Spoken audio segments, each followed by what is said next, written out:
আজকে আমি আপনাদের সাথে শেয়ার করব একদম বাড়িতে বানানো ঘরোয়া পদ্ধতিতে চিলি চিকেন রেসিপি। তো চলুন বন্ধুরা, রেসিপিটি দেখে নেওয়া যাক। তার আগে হোমকুক মোটরশিতে সবাইকে অনেক অনেক স্বাগত, ভালোবাসা জানিয়ে রান্নাটা শুরু করব। রান্নাটা শুরু করার আগে চিকেনটাকে ম্যারিনেশন করতে হবে। তার জন্য আমি নিয়েছি এখানে 1 কিলো 200 গ্রাম চিকেন, আর নিয়েছি স্বাদ মতো নুন, আর দেবো ভিনিগার। 2-4 চামচ ভিনিগার আর নুন দিয়ে মাংসটা ম্যারিনেট করে রেখে দেবো। 3 থেকে 4 ঘন্টা আমি মাংসটা ম্যারিনেট করে ফ্রিজে রেখে দেবো। নর্মাল ফ্রিজে রাখবো, ডিপ ফ্রিজে নয়। চিলি চিকেনের রেসিপিতে মাংসটা ম্যারিনেট করাটা ভীষণভাবে প্রয়োজন।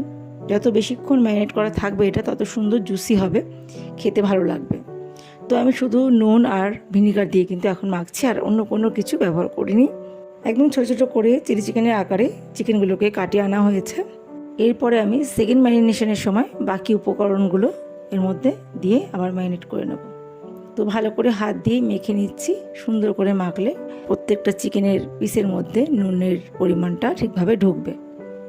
তো এইভাবে আমি রেখে দেব। আর এখন আমি দিয়ে দিচ্ছি এর মধ্যে সয়া সস। সয়া সসটা কিন্তু এই সময় দিতে হবে, আবার পরেও দিতে হবে। তো এখানে 2 চা চামচ সয়া সস ব্যবহার করলাম, যেহেতু পরে আমি আবার দেব, সেই জন্য এখন অল্প দিলাম। চিকেনের মধ্যে একটা সুন্দর রং চলে আসবে। তো এইভাবে আমি 3 থেকে 4 ঘন্টা কম করে এটা ফ্রিজে রেখে দেবো। 3-4 ঘন্টা পর বার করব। পারলে সারাদিন রেখে রাত্রিবেলাও রান্নাটা করতে পারেন, তাদের খুবই ভালো হয়। আর বা সারা রাত রেখে পরের দিন সকালেও করতে পারেন। যেহেতু আমি চিলি চিকেনটা লাঞ্চের জন্য বানাচ্ছি, সেই জন্য অনেক সকাল সকাল আমি কাজটা করেছি, মানে ম্যারিনেশনের কাজটা অনেক সকাল সকাল করে ফ্রিজে ঢুকিয়ে দিয়েছি। তারপর 3-4 ঘন্টা পর আমি কিন্তু চিকেনটাকে বার করে বাকি ম্যারিনেশনটা করে তারপর রান্নাটা করেছিলাম। তো ভালো করে সয়া সসটাও কিন্তু আমি হাতের সাহায্যে মেখে নিলাম। এবার এটাকে ঢাকা দিয়ে আমি ফ্রিজে ঢুকিয়ে দেবো। আর তারপর বাকি মশলাগুলো আমি রেডি করব। 3 থেকে 4 ঘন্টা পর আবার এলাম বন্ধুরা, ফ্রিজ থেকে মাংসটা বার করে নিয়েছি। আর এর মধ্যে আমি দিয়ে দিলাম আদা রসুন বাটা আর কাঁচা লঙ্কা বাটা। এখানে 1 টেবিল চামচ রসুন বাটা, 1 টেবিল চামচ আদা বাটা, আর কাঁচা লঙ্কা বাটা দিলাম 1 টেবিল চামচ। এবার আবারও এটাকে ভালো করে ম্যারিনেট করব। এই সময় যে আমি পেস্টটা দিলাম, এই পেস্টগুলো দিয়ে আমি প্রায় কম করে আধা ঘন্টা এটাকে ঢাকা দিয়ে রেখে দেবো। এইভাবেই এটা হচ্ছে সেকেন্ড ম্যারিনেশন।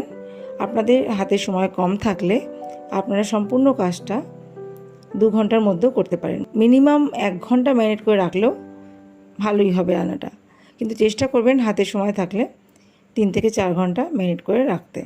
তো ভালো করে আদা রসুন কাঁচা লঙ্কার পেস্টটাও আমি মেখে নিলাম। আমি যতটা পাচ্ছি সহজভাবে দেখানোর চেষ্টা করছি, একদম ঘরোয়াভাবে চিলি চিকেন, কোনো রকম রেস্টুরেন্টের মতো কোনো রকম আমি এক্সট্রা কিছু এর মধ্যে অ্যাড করিনি। সাধারণত ঘরে যা যা জিনিসপত্র থাকে সেই সমস্ত উপকরণ দিয়ে কিন্তু আমি আজকে চিলি চিকেনটা বানিয়েছি। আগেও আমি চিলি চিকেন রেসিপি শেয়ার করেছি, আমার চ্যানেলে আছে, চাইলে দেখে নিতে পারেন। আর এর মধ্যে এখন আমি দিয়ে দিলাম ময়দা, দিলাম 2 টেবিল চামচ, আর কর্নফ্লাওয়ার দিলাম 2 টেবিল চামচ। এবার সব কিছু ভালো করে মেখে নেব। সম্পূর্ণ কর্নফ্লাওয়ার দিয়ে করলে চিকেনের কোটিংগুলো একটু শক্ত হয়ে যায়, সেই জন্য আমি কিছুটা ময়দা দিই আর কিছুটা কর্নফ্লাওয়ার দিই। তো সব দিয়ে ভালো করে ম্যারিনেশন করে নেব। এতে চিকেনের ওপর সুন্দর একটা কোট তৈরি হয়, যেটা আপনারা পাকোড়া হিসেবেও খেতে পারেন। এখানে আমি সব কিছু ভালো করে মেখে নিচ্ছি বা মিশিয়ে নিচ্ছি। আর এরপরে আমি এর মধ্যে একটা ডিম অ্যাড করব। অনেকে ডিম ছাড়াও কিন্তু করে, তবে ডিম দিলে একটু ক্রিস্পি ব্যাপারটা হয়।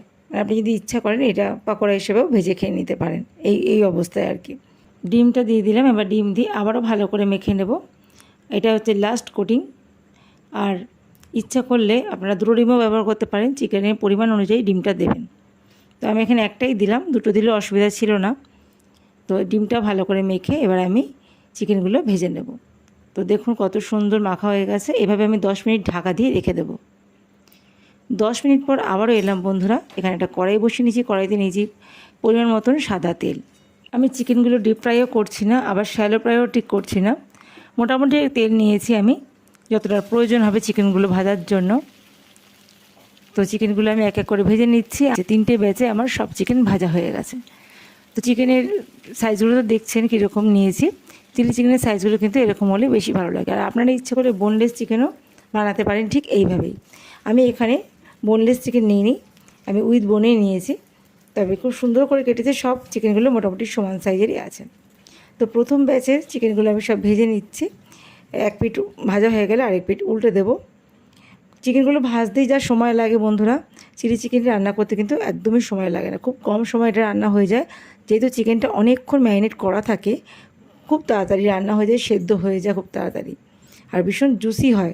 যত বেশিক্ষণ ম্যারিনেট করে রাখতে পারবেন চিকেনগুলো, তত বেশি জুসি হবে। তো দেখুন চিকেনগুলো কিন্তু ভাজা হয়ে গেছে, এক পিঠ আমি উল্টে দিচ্ছি আর এক পিঠ করে দিচ্ছি সব। এই চিকেনটা ফ্রাই করতে যা সময় লাগে, যদি চিকেনের পরিমাণ বেশি হয় তাহলে একবারে তো ভাজা যাবে না, সেই ক্ষেত্রে সময়টা একটু বেশি লাগবে। আর বাকি রান্নাটা করতে কিন্তু একেবারেই সময় কম লাগে। তো দেখুন চিকেনগুলো ভেজে আমি তুলে নিয়েছি, খুব বেশি কড়া করে ভাজার দরকার নেই। আর যদি এগুলো পাকোড়া হিসেবে খেতে চান তো আর একটু লাল লাল করে ভেজে নেবেন। আমি মোটামুটি ভেজেছি, একটু কালার চলে এসছে, আমি তখন তুলে নিচ্ছি। এর থেকে একটু কম ভাজলেও অসুবিধা নেই কিন্তু। তো বাকি চিকেনের পিসগুলো আমি সব তুলে নিচ্ছি, তারপরে সেকেন্ড লেয়ারটাও ভেজে নেব। এক এক করে সব চিকেন ভেজে আমি আপনাদের সামনে আবার আসছি। দেখুন চিকেনগুলো আমি ঠিক এইভাবে ভেজে নিয়েছি, এর থেকে বেশি কড়া ভাজবেন না, তাহলে খেতে ভালো লাগবে না, জুসি ভাবটা চলে যাবে। চেষ্টা করবেন হালকা করে ভেজে নেওয়ার, বাকিটা রান্না করার সময় সেদ্ধ হয়ে যাবে। তো এখানে আমি বাকি চিকেনগুলো ভেজে নেব এই তেলেই।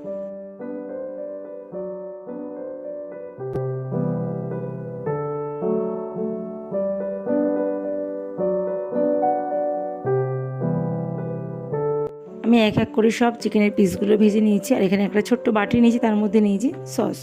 এখানে নিলাম 2 চা চামচ chilli sauce, green chilli sauce, আর 2 চা চামচ টমেটো সস বা টমেটো কেচাপ, আর নেব 2 চা চামচ সয়া সস। এখানে ডার্ক সয়া সস ব্যবহার করছি, আপনারা চাইলে লাইট সয়া সসটাও ব্যবহার করতে পারেন। সয়া সসটা আমার কাছে শেষের দিকে ছিল, মানে অল্প ছিল, সেজন্য আমি সামান্য জল মিশিয়ে নিয়েছি। এবার সমস্ত সসগুলো আমি ভালো করে একটা চামচের সাহায্যে মিশিয়ে নেব। এই সসের মেশানোর কাজটা আগে থেকে করে নিলে চিলি চিকেন রান্নাটা করতে সুবিধা হয়। যেহেতু এটা চাইনিজ রেসিপি, হাই ফ্লেমে রান্না করতে হয়, তাহলে কড়াইতে যদি আমি ডাইরেক্ট সসগুলো ব্যবহার করি তাহলে সেটা তলায় ধরে যেতে পারে। সেই জন্য আগে থেকে একটা ছোট বাটিতে মিশিয়ে রাখলে ভালো হয়। আর এখানে একটা প্লেটে দেখুন মাঝারি সাইজের 2টো পেঁয়াজ আমি ভালো করে ছাড়িয়ে নিয়েছি পাপড়ি আকারে। পেঁয়াজগুলো আমি ভেজে নেব। আর নিয়েছি ক্যাপসিকাম কুচি, দেখলে তো পেঁয়াজটা হালকা একটু ভাজা হয়ে গেলে দিয়ে দেবো এর মধ্যে আমি ক্যাপসিকাম। খুব বেশি কড়া করে পেঁয়াজ ভাজার দরকার নেই বন্ধুরা, একটু কালারটা চেঞ্জ হলেই আমি দিয়ে দেবো এর মধ্যে ক্যাপসিকাম কুচি। তো যেটুকু ক্যাপসিকাম আর পেঁয়াজ কুচি ছিল সবটা আমি দিয়ে দিলাম। এবার হাই ফ্লেমে কিন্তু ভাজাটা করে নিচ্ছি আমি। এখন ফ্লেম একেবারেই কমানো যাবে না, আর খুন্তিটা ননস্টপ চালিয়ে যেতে হবে, হাত কামাই দেওয়া যাবে না। চাইনিজ যে কোনো রেসিপি বন্ধুরা হাই ফ্লেমেই হয়। ওখানে পেঁয়াজটা তো ভাজছি দেখলেন, আর কয়েক মিনিটের জন্য গ্যাসের ফ্লেমটা একটু লোতে করে দিয়েছি। তার মধ্যে আমি আরেকটা জিনিস রেডি করছি। একটা ছোট বাটি নিয়েছি, তার মধ্যে 2 টেবিল চামচ কর্নফ্লাওয়ার নিলাম, আর দিয়ে দিলাম জল। জলের সাহায্যে কর্নফ্লাওয়ারটা ভালো করে চামচ দিয়ে মিশিয়ে নিলাম। এই কর্নফ্লাওয়ারটা রান্নার শেষের দিকে আমি ব্যবহার করব। আর এখানে দেখুন পেঁয়াজগুলো ভাজা হয়ে গেছে, ক্যাপসিকামটা নরম হয়ে গেছে। কালারটা দেখেই বুঝতে পারছেন পেঁয়াজটা যে ঠিকঠাক ভাজা হয়ে গেছে, এর থেকে বেশি ভাজার প্রয়োজন নেই।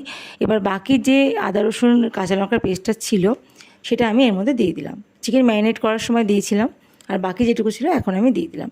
এবার হাই ফ্লেমে আদা রসুনটাও ভেজে নিচ্ছি। আদা রসুনের কাঁচা গন্ধটা যতক্ষণ না যাবে ভালো করে ভেজে নিয়েছি। এবার এর মধ্যে দিয়ে দিচ্ছি স্বাদ মতো লবণ। লবণটা যে যার স্বাদ মতো দেবেন। আর তারপর দিয়ে দিচ্ছি এখানে আমি চেরা কাঁচা লঙ্কা। চিলি চিকেন রান্নায় কাঁচা লঙ্কার ফ্লেভারটা খুব ভালো লাগে, তাই জন্য চেষ্টা করবেন চেরা কাঁচা লঙ্কা দেওয়ার। আর কাঁচা লঙ্কার পেস্টটা ব্যবহার করেছি আগেই। শুকনো লঙ্কার গুঁড়ো কিন্তু আমি এখানে ব্যবহার করিনি, আমি কাশ্মীরি রেড চিলি পাউডারটা ব্যবহার করব কালারের জন্য। চাইলে আপনারা কাশ্মীরি রেড চিলি পাউডারটা নাও ব্যবহার করতে পারেন। আর এখানে আমি এখন দিয়ে দিচ্ছি টমেটো পেস্ট। আমি টমেটো একটা গ্রেটারের সাহায্যে পেস্ট করে নিয়েছি বা গ্রেট করে নিয়েছি, সেটাও দিয়ে দিলাম। হাই ফ্লেমে টমেটোর পেস্টটাকেও ভেজে নিচ্ছি। সব কিছু নাড়াচাড়া করে হাই ফ্লেমে কিন্তু রান্নাটা করে নিচ্ছি বন্ধুরা। এর মধ্যে আমি দিয়ে দেবো আগে থেকে যে পেস্টটা বানিয়ে রেখেছিলাম, সসগুলো সব মিশিয়ে রেখেছিলাম, সেই সসগুলো এবার আমি ব্যবহার করব। সমস্ত সস একসাথে মিশিয়ে রেখেছিলাম, সেটা আমি দিয়ে দিলাম। এবার আমি এটাকে ভালো করে খুন্তির সাহায্যে নাড়াচাড়া করে মিশিয়ে রান্নাটা হতে দেবো। খুন্তি কিন্তু একদম কামাই দেওয়া যাবে না, তাহলে তলা দিয়ে লেগে যেতে পারে। সেই জন্য ননস্টপ খুন্তি দিয়ে নাড়াচাড়া করে আমি সব কিছু মিশিয়ে নিয়েছি। এরপর এর মধ্যে আমি দিয়ে দেবো আগে থেকে ভেজে রাখা চিকেনের টুকরোগুলো বা চিকেনের পকোড়াগুলো, যেগুলো ভেজে নিয়েছিলাম আগে থেকে, সেগুলো দিয়ে দেবো। এখানে কিন্তু মশলা ভাজার কাজ একদম রেডি। চিকেনগুলো দিয়ে দিলাম। চিকেনগুলো দিয়ে আমি ভালো করে মিশিয়ে নেবো নাড়াচাড়া করে। সম্পূর্ণ কাজটা কিন্তু এখন হাই ফ্লেমেই হচ্ছে বন্ধুরা। নাড়াচাড়া করে মিশিয়ে নিচ্ছে। আর এখানে বলেছিলাম কাশ্মীরি লঙ্কার গুঁড়ো দেবো, সেই 1 চা চামচ কাশ্মীরি লঙ্কার গুঁড়ো দিলাম কালারের জন্য। আমি কিন্তু লাল ঝাল যে লঙ্কার গুঁড়োটা সেটা একদম ব্যবহার করিনি। আর কাশ্মীরি লঙ্কার গুঁড়োটা আপনারা চাইলে নাও ব্যবহার করতে পারেন, এটা শুধু কালারের জন্য দিলাম। এই যে আগে থেকে কর্নফ্লাওয়ারটা জলের মধ্যে গুলে রেখেছিলাম, সেই কর্নফ্লাওয়ারটা আমি এখন শেষে দিয়ে দিলাম। কর্নফ্লাওয়ারটা দিয়ে আরও নাড়াচাড়া করে মিশিয়ে নেব। কর্নফ্লাওয়ারটা দিলে চিলি চিকেনের যে গ্রেভিটা এটা থিকনেসটা ভালো আসে। যদিও আমি এটা গ্রেভি চিলি চিকেন বানাতে চাইনি, আমি ড্রাই চিলি চিকেন বানাতে চাইছি, সামান্য একটু গ্রেভি রাখবো। আপনারা চাইলে একদম ড্রাই করতে পারেন, এই অবস্থায় চিকেনটা নামিয়ে নিতে পারেন। তো আমি সামান্য গ্রেভি রেখেছি, দেখুন। তো এইটুকু গ্রেভি থাকবে না, যখন ঠান্ডা হয়ে যাবে এই গ্রেভিটা টেনে নেবে। তো চিলি চিকেন একদম রেডি। এই চিলি চিকেনটা ফ্রাইড রাইসের সাথে পরিবেশন করতে পারেন, অথবা আটা রুটির সাথেও ডিনারে খেতে পারেন, দারুণ লাগবে। তো বন্ধুরা, কেমন লাগলো অবশ্যই কমেন্ট করতে ভুলবেন না। যে কত সুন্দর দেখতে হয়েছে চিলি চিকেনটা, একদম ঘরোয়া পদ্ধতিতে সহজভাবে দেখালাম। আমার রেসিপি যদি ভালো লেগে থাকে বন্ধুরা, অবশ্যই লাইক দিয়ে কমেন্ট করে জানাবেন। আর চ্যানেলে যদি নতুন বন্ধু হয়ে থাকে চ্যানেল সাবস্ক্রাইব করে পাশে থাকবেন। দেখা হচ্ছে নতুন একটা দিনে নতুন একটা রেসিপির সাথে। সবাই ভালো থাকবেন, সুস্থ থাকবেন। Thank you.